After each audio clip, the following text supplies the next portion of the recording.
welcome back to my YouTube channel. Thank you so much guys for tuning in. I'm here to update you of what is going to happen on Isibaya from the 20th to the 24th of July 2020. On Monday, Nduwentle gets some shocking news about her pregnancy.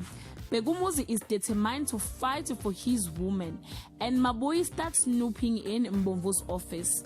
On Tuesday, Nduwentle grapples with the new fact about her pregnancy and tells Lillian her secret. Maboyi finds an unlikely ally in Sizakele who has her own secret intentions. On Wednesday, Nduwentle is battling with her conscience and leaves Jabu confused.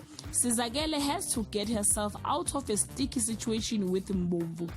On Thursday, Sizakele puts Mbomvu on the spot and shows him who is the real boss. Nduwentle tells Jabu the truth about her baby. On Friday, Maboyi prepares to leave Emarondweni, but Caesar has a surprise for her. Jabu makes a big emotional decision. Mbomvu has had enough of Sizakele and decides to end her. Guys, this is all I have for today. You can leave your comment below and share your thought. Till we meet again, bye guys.